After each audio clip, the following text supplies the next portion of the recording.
Welcome to our channel.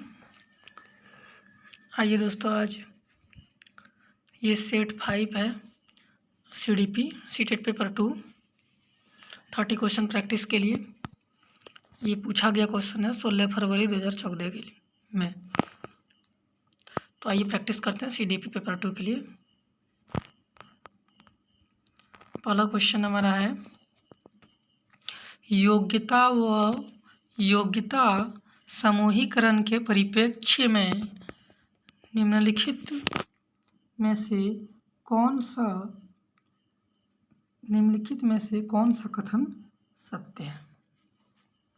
पहला option है हमारा, छात्र असहिष्णु होते हैं, वो भेदों को स्वीकार नहीं करते। दूसरा है, विभिन्न योग्यता वाले बच्चों समूहों को ग्रहण करने के लिए अध्यापकों को बहुस्तरीय शिक्षण अपनाना चाहिए। तीसरा है हमारा,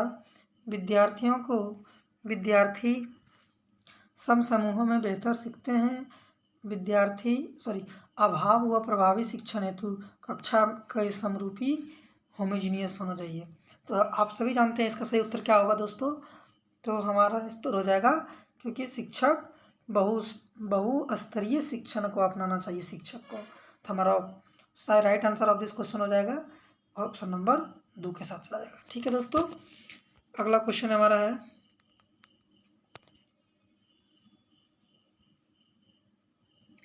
कौन सा कथन सत्य है। निम्नलिखित में से कौन सा कथन सत्य है।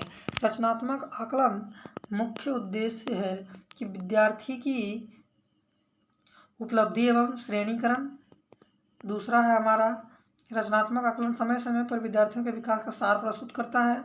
तीसरा, रचनात्मक आकलन कभी कभी संकल्पनात्मक हो सकता है एवं इसके प्रकार विपरीत भी हो सकता है।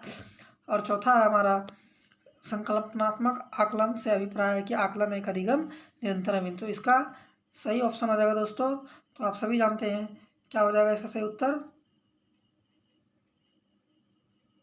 ऑप्शन नंबर हमारा, कभी कभी संकल्पनात्मक भी हो सकता है, कभी कभी विपरीत भी हो जाता है। तो ऑप्शन नंबर 3 के साथ हमारा चला जाएगा दोस्तों। अगला क्वेश्चन है, 3 नंबर क्वेश्चन है हमारा, एक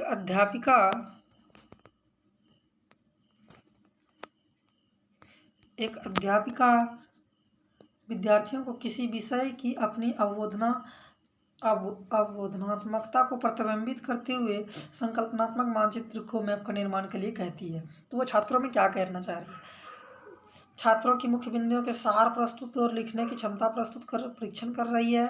छात्रों को उपलब्धि मूल्यांकन हेतु शीर्षकों का रूब्रिक्स का विकास का प्रयास कर रही है। स्मृति का ये तो नहीं होगा। रचनात्मक आकलन कोई भी करने के लिए, क्यों वो इसलिए कर रही है क्योंकि इसका सही उत्तर हो जाएगा रचनात्मक आकलन। तो हमारा ये ऑप्शन सही हो गया, ऑप्शन नंबर 4 के साथ चला जाएगा। अगला क्वेश्चन हमारा दोस्तों, निम्न कौन सा ब्लूम के पुनर्संशोधित वर्गीकरण में मूल्यांकन का क्षेत्र प्रदर्शित करता है। मूल्यांकन के क्षेत्र को प्रदर्शित, प्रदत्त आंकड़ों द्वारा प्रासंगिकता का मूल्यांकन करना, ये नहीं होगा हमारा। वस्तुओं के श्रेणीकरण में एक नूतन पद्धति का निर्माण करना, ये भी नहीं हो जाएगा। क्या हो जाएगा, आंकड़ों का प्रयोग करते हुए ग्राफ अथवा चार्ट का निर्माण करना है, ये भी नहीं होगा। तो हमारा कौन सा हो जाएगा, एक समाधान तार्किक सुसंगत का परीक्षण करना जिससे समाधान हो सके। तो हमारा ऑप्शन नंबर 4 के साथ सही हो जाएगा 4। क्या हो जाएगा ऑप्शन नंबर 4।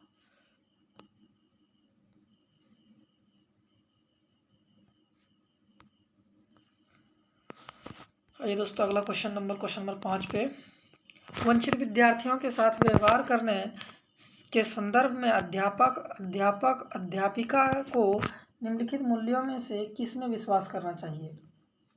तो विद्यार्थियों को किसी प्रकार की मांग ना होना, विद्यार्थियों के द्वारा स्वीकृति के आघात्मक का शॉक व क्रोध का प्रयोग करना। तीसरा, ऐसा छात्रों की सफलता हेतु व्यक्तिगत उत्तरदायित्व।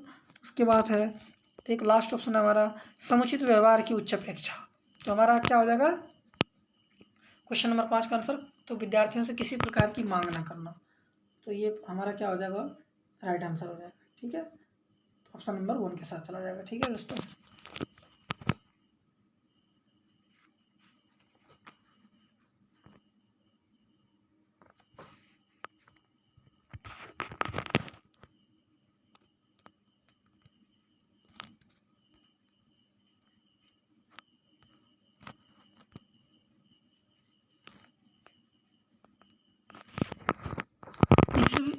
दोस्तों इससे भी बेहतर आंसर 3 नंबर में, छात्रों की सफलता हेतु व्यक्तिगत उत्तरदायित्व, ये ज़्यादा बेहतर है आंसर। तो हमें 3 नंबर को लगा देने से ज़्यादा बेहतर आंसर लगेगा, है ना।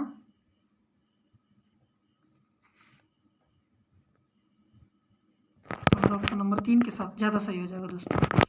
ऑप्शन नंबर 3 ज़्यादा स्पीड में इसी तरह में हो जाती है गलती, ठीक है दोस्तों। निम्नलिखित में से किस पद्धति का उपयोग करते हुए हकलाने की समस्या से निपटा सकता है? कौन सा पद्धति जो है पाएंगे जो कि हकलाने की समस्या निपटा? तो प्रमाणकारी वाक्य नहीं, हमारा ये नहीं होता। कौन सा दोस्तों? लंबित वाक्य, ये भी नहीं होता है। अनुश्रुत वाक्य नहीं। प्रोलोंगेड वाक्य होता है, प्रवर्धित वाक्य। तो इससे हम जो है हकलाने की समस्या को निपट सकते हैं। तो ऑप्शन नंबर 4 के साथ चला जाएगा। उसके बाद दोस्तों सीखने के संदर्भ में सीखने के आसक्त बच्चों के संदर्भ में तत्काल समृद्धता प्रदान करना, सहयोग पर बल देना तथा गैर अधिगमनात्मक तकनीकी जैसे तत्काल सूचनात्मकता, बुद्धिपूर्वक गवेषणा तथा सामग्री प्रबंधन का उत्तेलन निम्नलिखित में किस प्रारूप से संबंधित है? हमारा कौन सा हो जाएगा, आप सही बताइए। सभी जान रहे हैं कैसा अधिगम होता है, ये चीज़ कैसा होता है। बिल्कुल सही दोस्तों, ये ऑप्शन नंबर 3 हो जाएगा। क्या? संग्रस्थित अधिगम, एम्बेडेड लर्निंग, ठीक है।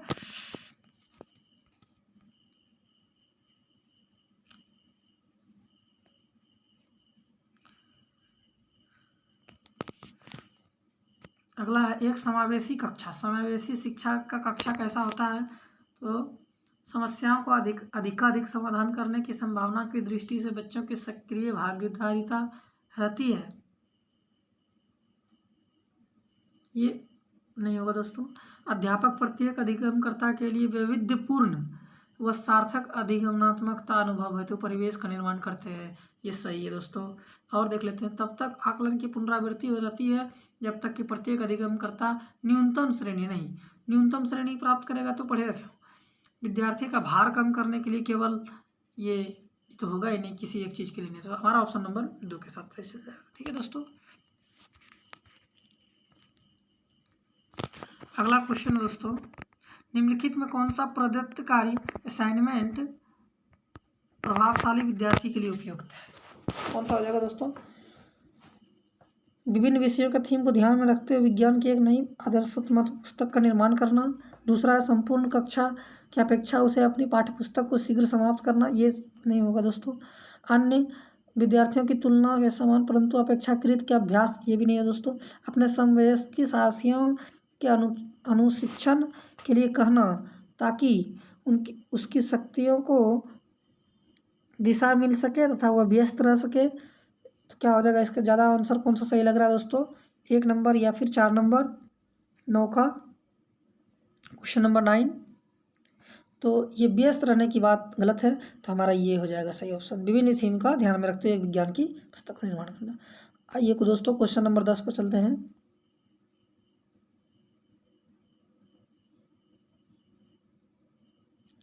विद्यालय छोड़ने वाले विद्यार्थी नियंत्रण की दृष्टि से सरकारी संगठन द्वारा संस्था के स्तर पर विभिन्न उपाय किए गए हैं। निम्नलिखित में से कौन सा कारण है जो संस्थानिक स्तर से जुड़ा है जिसके कारण बच्चे विद्यालय छोड़ देते हैं? बच्चों की भली भांति व्यवहार करने की आवश्यकता के प्रति अध्यापक को संवेदनशील न होना, इसके कारण विद्यार्थी छोड़ सकता है। ये सही लग रहा है। जो बच्चे अनिवार्य पाठ्यचर्या का स्वीकार नहीं कर पाते उनके लिए विकल्पात्मक पाठ्यचर्या, जो वो नहीं समझ पा रहा है उससे और बढ़िया, या अपनी जो समझ पा रहा है वो उसको नहीं मिल पा रहा, ये सही है दोस्तों, ज़्यादा उससे सही हो गया। विद्यालय में श्यामपट्ट और शौचालय जैसी आधारभूत सेवाओं का अभाव होना, ये ऑप्शन नंबर 2 से कम ज़्यादा लग रहा है। अध्यापक को संयुक्त योग्यता वाला ना होना तथा उन्हें कम आय देना। तो सबसे हमारा बेटर ऑप्शन हो लग रहा है दोस्तों।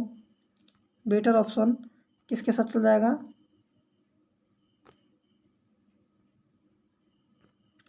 बेटर ऑप्शन 2 नंबर के साथ चल जाएगा, ठीक है दोस्तों। ऑप्शन नंबर 2 के साथ सही हो जाएगा। इसके बाद है क्वेश्चन नंबर 11, अधिगम अक्षमताएं। अधिगम अक्षमताएं क्या है दोस्तों? चलिए आइए जानते हैं। सामान्य या उससे अधिक बुद्धि लब्धांक वाले बच्चों में भी पाई जाती है। बिल्कुल सही बात है, ये चीज़ सही है, किसी में भी पाया जा सकता है। समय व हस्तक्षेप स्वरूप की अपेक्षा करते हुए अपरिवर्तनशील नहीं होती है, नहीं, ये गलत है। वस्तुपूरक तथ्य तथा संस्कृति की इसमें कोई भूमिका नहीं होती है। पठन अक्षमता के पर्याप्त, गलत है। तो हमारा ऑप्शन नंबर 1 चला जाएगा। ठीक है दोस्तों। क्वेश्चन नंबर 12, समस्या समाधान प्रायः उन विद्यालयों में सफल है जहाँ केवल उच्च स्तरीय शैक्षणिक सिर्फ यही दिया जाएगा तो हो जाएगा, नहीं, ये दोस्तों गलत है। अध्यापक केंद्रित शिक्षा तो होगा ही नहीं। परिवर्तनशील तथा लचीला पाठ्यक्रम, ये ऑप्शन सही लग जा रहा है। कक्षा में छात्रों को समय समूहीकरण उपलब्ध है, ये दोस्तों नहीं होगा। सम विषम का इसमें क्या बात है? 4 गो भी रहेगा तो ठीक है, 5 गो भी रहेगा तो भी ठीक है। इसमें ये ऑप्शन नंबर 3 नंबर साथ चला जाएगा।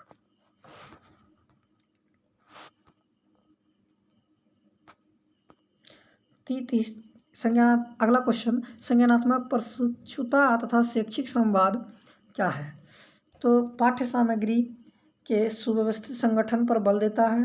दूसरा है कुशलता की प्राप्ति हेतु व्यवहारिक प्रशिक्षण की आवश्यकता पर बल देते हैं। तीसरा, अधिगम को एक सामाजिक गतिविधि के रूप में ग्रहण करते हैं। चौथा, आगमनात्मक तार्किकता को अनुप्रयोग पर आधारित है। तो क्या होगा दोस्तों इसका ज़्यादा सही कौन सा बेटर लग रहा है? तो हमारा सामाजिक गतिविधि, तो हमारा ये ज़्यादा बेटर सही लग रहा है। तो समाज से बच्चा ज़्यादा सीखता है। ठीक है, चलिए आइए दोस्तों। अगला क्वेश्चन है दोस्तों, जो अध्यापक अध्यापिका अपने विद्यार्थियों की त्रुटियों में सुधार करना चाहता है वो क्या करेगा? समुचित अच्छा त्रुटियों का संशोधन करेगा तथा सामान्य अर्थ बोध में रचनात्मकता हस्तक्षेप करती है। कुछ सही है। अगर त्रुटि प्रक्रिया, अगला है त्रुटि प्रक्रिया बच्चों में क्षुब्ध करती उनका संशोधन नहीं करना चाहिए, बिल्कुल करना चाहिए, गलत है। उसे अपने प्रत्येक त्रुटि को संशोधन करना चाहिए, इसके लिए चाहे विद्यालय में देर रहना पड़े, ये भी ठीक है, लेकिन समय से ज़्यादा कोई काम क्यों करेगा? उसे बार बार की जाने वाली त्रुटियों की अपेक्षा कम बार होने वाली त्रुटियों, ये गलत है। तो हमारा ऑप्शन नंबर ये सही हो जाएगी, 1 नंबर सही हो जाएगा ना दोस्तों। अगला क्वेश्चन है, निम्नलिखित में कौन सा कौशल भावात्मक बुद्धि से संबंधित नहीं है? तो कौन सा संबंधित नहीं है भावात्मक बुद्धि से? दोस्तों भावनाओं की आलोचना। दूसरा है कक्षा में सहपाठियों के साथ मैत्रीपूर्ण व्यवहार, ये तो सही है, भावना इसमें दिख रही, भावात्मक बुद्धि है इसमें। भावनाओं के प्रति जागरूकता, ये इसमें भी बुद्धि है, भावात्मक बुद्धि। भावनाओं का प्रबंधन, इसमें भी भावना की बुद्धि है, लेकिन भावना की आलोचना की जा रही है, इसमें भावना की बुद्धि नहीं है। तो ये हमारा नेगेटिव क्वेश्चन पूछा है, तो ऑप्शन हो जाएगा हमारा नेगेटिव के साथ, नेगेटिव चल जाएगा। ठीक है,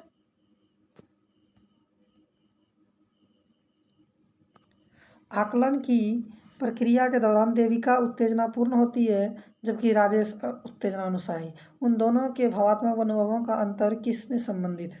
अनुकूलन का स्तर से, विचारों का घनत्व से, समय अंतराल से, भावनाओं की प्रकाष्ठा से। क्या चीज़ का? कोई एक ऊर्जापूर्ण है और एक ऊर्जापूर्ण नहीं है, दोनों में क्या दिख रहा है? तो हमारा कौन सा ऑप्शन सही हो जाएगा? आप सभी जानते हैं, इसमें साफ साफ बता रहा है कि कौन सा हो जाएगा। तो हमारा क्या है? अनुकूलन का स्तर हो जाएगा। ठीक है दोस्तों, कि अनुकूलन का स्तर किस प्रकार से है, तभी तो दोनों, एक ऊर्जा है एक ऊर्जा, दोनों का कैसा कोई एडेप्टेशन कर रहा है। इसके बाद है हमारा दोस्तों, भारत सरकार ने प्राथमिक विद्यालयों के मध्याह्न भोजन योजना प्रारंभ की निम्नलिखित में कौन सा अभिप्रेरणात्मक सिद्धांत इस योजना का समर्थन करता है? संज्ञानात्मक, मानवीय, व्यवहारवादी, सामाजिक, सांस्कृतिक। कौन सा हो जाएगा दोस्तों? प्राथमिक विद्यालय मध्याह्न भोजन योजना,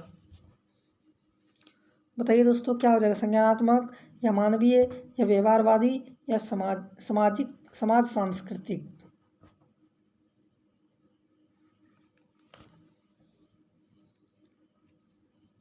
ये कौन करता है? मानवीय। तो हमारा ऑप्शन नंबर हो जाएगा कौन सा? बी नंबर हो जाना चाहिए, व्यवहारवादी।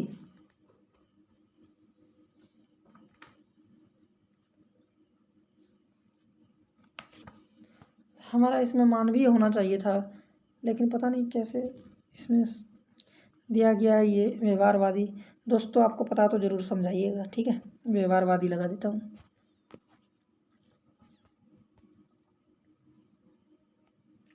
इसके बाद अगला क्वेश्चन, बच्चों के व्यवहार को समझने के लिए विद्यार्थियों का घर के वातावरण का महत्वपूर्ण स्थान है। इसमें प्राप्त सूचना को प्रभावशाली शिक्षा शास्त्र के निर्माण से जोड़ा जा सकता है तथा तथ्य अधिगम के किस सिद्धांत से संबंधित है। तो यह व्यवहार को समझने के लिए क्या हो जाएगा? बताइए दोस्तों, व्यवहारवादी हो जाना चाहिए ना।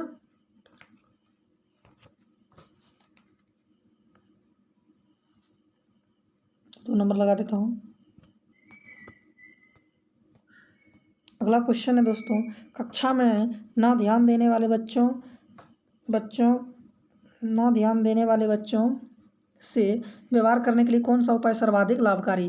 ध्यान केंद्रित करने के लिए कार्य करते हुए बच्चों को खड़े रहने की अनुमति देना, ये नहीं हो सकता अच्छी लाभकारी।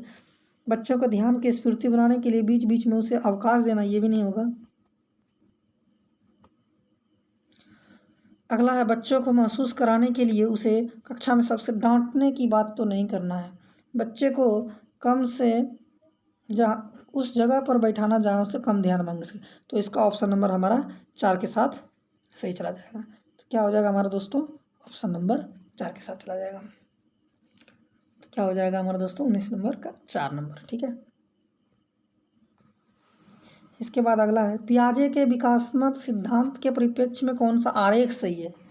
तो क्या पियाजे कहता था कि धीरे धीरे विकास तो हमेशा होते ही रहता है, लेकिन आयु के साथ विकास होता है, आयु धीरे धीरे बढ़ता रहता है। तो हमारा कौन सा डायग्राम बता रहा है कि इसमें विकास तो सब जगह चल रहा है, बिल्कुल सही है, लेकिन आयु ऐसे चलती है क्या? नहीं।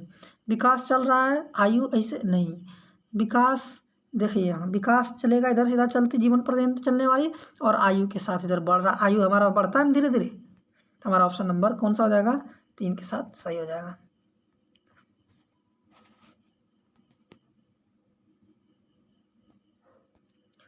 अगला क्वेश्चन है दोस्तों, एक अध्यापिका ने पाया कि एक विद्यार्थी वर्ग बनाने में कठिनाई का अनुभव कर रहा है। उसने अनुमान लगाया कि वह हीरे का चित्र बनाने में भी कठिनाई अनुभव करी। उसे किस सिद्धांत पर आधारित अनुभव लगाया? कि विकास निरंतरीय होता है, ये ठीक है। अलग अलग लोगों के लिए विकास की प्रक्रिया भी अलग अलग होती है। विकास एक व्यवस्थित क्रम से प्रवृत्ति संबंधित है। विकास की प्रक्रिया एक उत्परिवर्तनीय प्रक्रिया है। इस आप सभी जान रहे हैं। इसका उत्तर क्या हो जाएगा दोस्तों? बताइए, ऑप्शन नंबर इसका क्या हो जाएगा?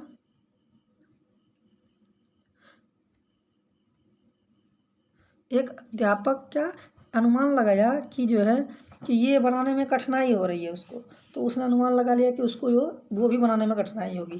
तो क्या हो जाएगा इसका आंसर?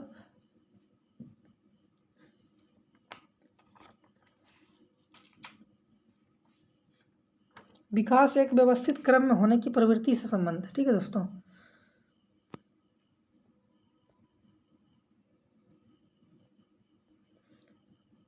अगला क्वेश्चन है दोस्तों, मानवीय विकास में आनुवंशिकता एवं परिवेश भूमिका के संदर्भ में निम्नलिखित में कौन सा कथन समुचित है?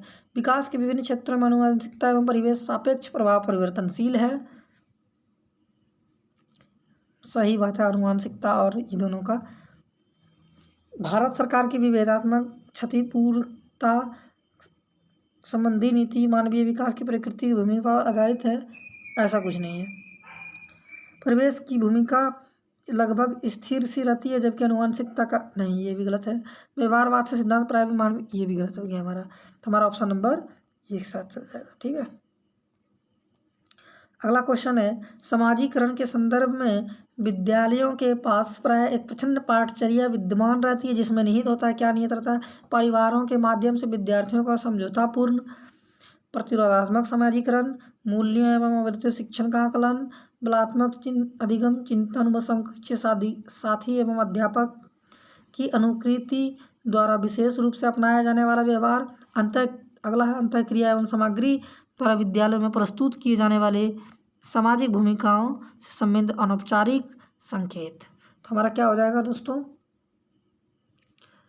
तो अंतःक्रिया मतलब एक दूसरे से संबंधित रहेगा तभी तो कुछ होगा। तो हमारा ऑप्शन नंबर 4 सही हो जाएगा।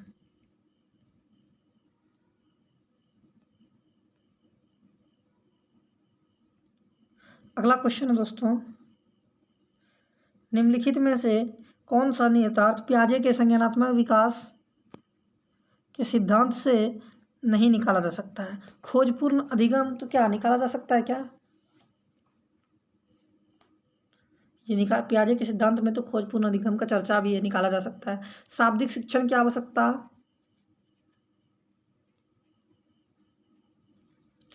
ये तो कहीं पर चर्चा नहीं है पियाजे वाला में, ये शाब्दिक शिक्षण की आवश्यकता, ये गलत हो गया।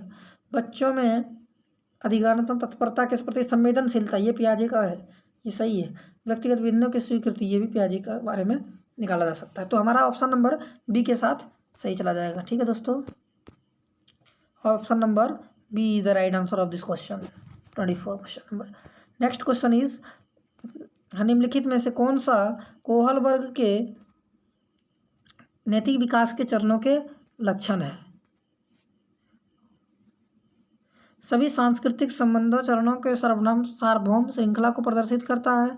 विभिन्न एक गैर पदानुक्रम को आगे की ओर बढ़ता है। चरणों में परिवर्तनशील अनुक्रम, विभिन्न चरणों में अलग अलग प्रत्युर न कि सामान्य प्रतिमान। तो हमारा कौन सा ऑप्शन सही हो जाएगा दोस्तों?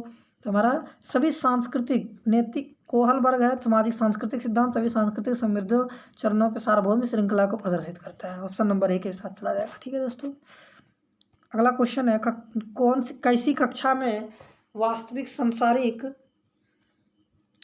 समस्याओं से समृद्ध संबद्ध जटिल परियोजनाओं का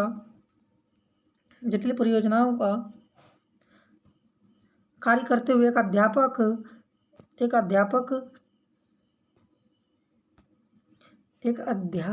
व छात्र एक दूसरे से अनुभव परस्पर ग्रहण करते रहते हैं। तो अध्यापक केंद्रित तो नहीं होगा। सामाजिक रचनात्मक, ये थोड़ा सा सही लग रहा है। पारंपरिक, ये भी कुछ सही लग रहा है। इसके बाद एक क्या है, रचनात्मक वाली कक्षा ज़्यादा बेहतर होती है ना दोस्तों? तो हमारा रचनात्मक वाला बेहतर होता है, लेकिन इसके साथ समाज में लगा हुआ है तो और ज़्यादा बेहतर ऑप्शन हो जाएगा हमारा बी नंबर ऑप्शन। सामाजिक के साथ रचनात्मक होगा तो और बेहतर हो जाएगा, ऑप्शन नंबर बी के साथ है। इसके बाद है हमारा प्रगतिशील शिक्षा के संदर्भ में समान शैक्षिक अवसर से अभिप्राय है कि सभी छात्र बिना किसी भेद के समान पद्धतियों में सामग्रियों में शिक्षा प्राप्त करें। ऐसी शिक्षा पाए जो उनके लिए अनुकूल हो तथा उनके भविष्य में कार्यों में सहायक हो। किसी भी जाति धर्म वेद से समान शिक्षा प्राप्ति करें। समान शिक्षा पाने के बाद अपनी क्षमताओं को सिद्ध कर सके। तो हमारा सही आंसर क्या हो जाएगा दोस्तों? What is the right answer of this question? ये इसका सही उत्तर हो जाएगा दोस्तों, ऐसी शिक्षा पाएगा जो उसके लिए अनुकूल हो और उसके भविष्य में भी क्या हो, कामयाब हो, सहायक हो। तो ऑप्शन नंबर बी हो जाएगा right answer of this question, option number B. अगला क्वेश्चन है दोस्तों, next question is 28 question number 28। भाषा विकास के संदर्भ में निम्नलिखित में से कौन सा क्षेत्र पियाजे द्वारा कमतर आंका गया? पियाजे द्वारा कौन सा कमतर आंका गया? ठीक है दोस्तों, अहम केंद्रित भाषा, ये तो पियाजे के वर्ड है, पियाजे ने बताया है। विद्यार्थी द्वारा सक्रियात्मक रचना, ये भी पियाजे ने बोला है। आनुवांशिकता, ये भी पियाजे का है। सामाजिक अंतःक्रिया, लेकिन ये लेवाइगोस्की का है। ठीक है, तो हमारा ये कमतर आंका गया। तो ऑप्शन नंबर क्या सही हो जाएगा? तो हमारा कमतर कौन सा आंका गया है? तो ये हमारा ऑप्शन नंबर नेगेटिव के साथ नेगेटिव चला जाएगा। कम आंका, ये सब तो आंका गया है, तो ये नहीं होगा, ये नहीं आंका गया है, तो ऑप्शन नंबर 4 के साथ चला जाएगा। Next question is question number 30। निम्नलिखित में कौन सा हावर्ड गार्डनर के बहुबुद्धि सिद्धांत का समर्थन करता है? बुद्धियां विभिन्न अपने स्वरूप में पदानुक्रमित क्रमात्मक है। अनुदेशन के निर्माण करते हुए समय अध्यापकों को किसी एक विशिष्ट शैक्षिक नवाचार सिद्धांत को अनुपालन करना चाहिए। मस्तिष्क का एक भाग में क्षति हुई केवल किसी एक विशिष्ट योग्यता को प्रभावित करता, ना कि संपूर्ण। बिल्कुल सही, ये हावर्ड गार्डनर का स्टेटमेंट है दोस्तों, इसे याद कर लेना। बुद्धि विश्लेषणात्मक और सृजनात्मक एवं विवादात्मक अंतःक्रिया है, ये भी सही है, लेकिन हावर्ड गार्डनर का पूछा गया है, तो इसलिए ऑप्शन नंबर हमारा क्या हो जाएगा सही, ऑप्शन नंबर 3। ठीक है दोस्तों,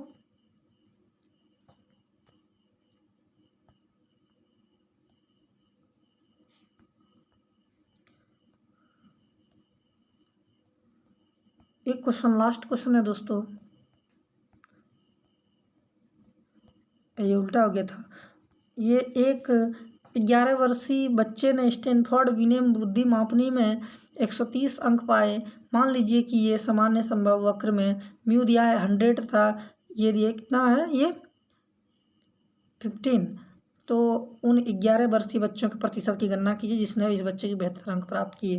तो इसका आंसर जरूर बताइएगा दोस्तों, क्या हो जाएगा इसका, और ये कैसे हल होगा, इसका आंसर आप लोग को बताना है। तो वैसे इसका आंसर है ऑप्शन नंबर 3, आप लोग दिमाग लगाइएगा दोस्तों। थैंक यू दोस्तों, और अभी हम लोग भी सीख ही रहे हैं, कोई गलती हो तो क्षमा करें। Thank you.